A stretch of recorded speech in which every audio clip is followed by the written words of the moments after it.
Did you know the average person uses the same 400 words in conversation over and over every day?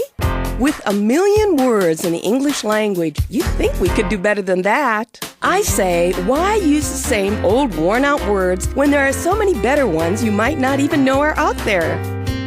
Hi, I'm Carolyn Davidson with another adventure in Words You Never Heard. It's words you never heard. The other day, I was heating up a quick lunch in the microwave, and while I was pondering how I ever would have gotten along without this magical device, I started wondering about how the microwave oven came to be in the first place. So, of course, I had to check it out. Magnetrons, the tubes that produce microwaves, were invented by British scientists in 1940. They were used in radar systems during World War II and were instrumental in detecting German planes during the Battle of Britain.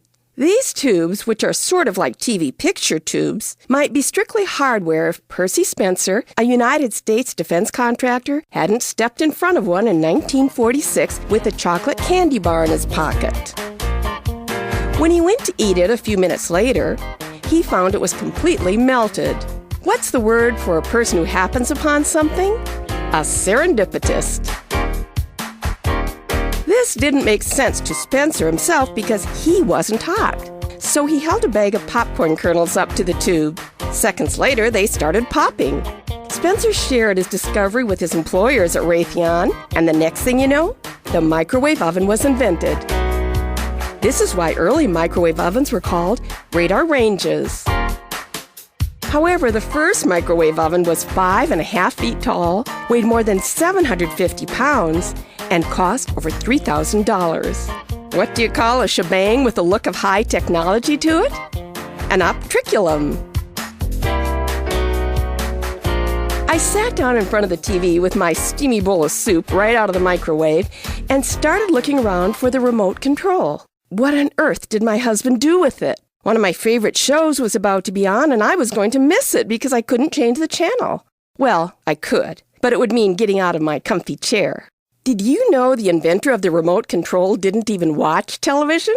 Robert Adler was a prolific inventor for Zenith, earning 180 patents. He was among 24 engineers given the mission to find a new way for television viewers to change channels without getting out of their chairs. Many people thought the remote control was just another G-food jet. That's an unnecessary thing. But Adler said, if I watched TV, it would be reasonable and necessary to control the television from where I was sitting. The remote control has been a part of our lives for decades and has been the catalyst for many gigantomachies. That's hostile takeovers. But perhaps the biggest problem with the remote control is a tendency to turn us into a nation of couch potatoes, which contributes to weight gain. Couch potatoes do tend to get love handles, also known as snack pockets or ploop. Personally, I don't think the remote control produces a sedentary lifestyle. Most of us exert more energy looking for the remote than we would by just getting up and changing the channel. By now I had to get up, but it wasn't to change the channel. Did you ever wonder when toilet paper was invented? Toilet paper was first used in China in 1391. The Bureau of Imperial Supplies began producing 720,000 sheets a year for use by the emperors only. The Scott Paper Company of Philadelphia marketed the first rolls in the United States in 1879, and by 1925, Scott became the leading toilet paper company in the world. What's another name for toilet paper? Bum fodder or dunny paper.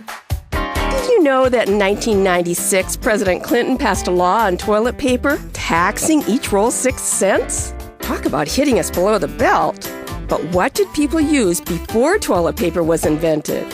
In Spain and Portugal, they used straw, while the United States favored corn cobs and Sears catalogs, except for Hawaii, which preferred coconut shells. Lace was used by French royalty, and the Eskimos used snow. Brr!